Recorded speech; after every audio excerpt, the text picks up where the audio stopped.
இந்த இப்போ பலமுனை போட்டி களத்தில் இருக்குன்றாங்க. நீங்க பலமுனை போட்டியா பாக்குறீங்களா? அப்படி வந்ததுன்னா அதுல உங்களுக்கு சாதகமா எப்படின்னு பாக்குறீங்க, பாதகமா? நிச்சயமா பலமுனை போட்டி இருக்கலாம், ஆனா பலம் பொருந்திய போட்டியாக இல்லை. பிரதமர் 3 முறை இப்ப இந்த மாசம் வரப்போறாங்க. பாஜக ரொம்ப தீவிரமா இருக்கு தமிழ்நாட்டில் அந்த கூட்டணி வெற்றி பெற வைக்கணும் அப்படின்னு எப்படி பாக்குறீங்க? நான் அடிக்கடி சொல்றேன், பிரதமர் அடிக்கடி வரணும், அமித்ஷாவும் அடிக்கடி வரணும், இந்த கவர்னரை மாற்றக்கூடாது. இதுவே எங்களுக்கு பெரிய பிரச்சாரம். 5000 ரூபாயை கொடுத்துருக்கீங்க, கிட்டத்தட்ட ஒரு சர்ஜிக்கல் ஸ்ட்ரைக் அப்படின்னு திமுக எல்லாரும் சொல்றாங்க. கீழே மக்கள் மத்தியிலையும் பேசு பொருளா இருக்கு.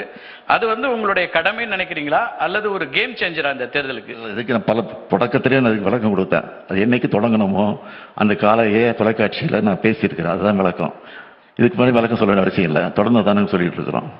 திரு மணிசங்கர் ஐயரும் இருக்காங்க, இன்னும் நிறைய பேர் இங்க அரங்கத்திற்கு வந்திருக்கிறத பாக்குறோம். இன்னைய நிகழ்வுல இருக்காரு அவர் உள்பட. அதே போல உத்தவ் தாக்கரே இன்னும் பலரும் சொல்றாங்க இந்தியா கூட்டணிக்கு நீங்க தலைமை தாங்கணும் அப்படின்னு.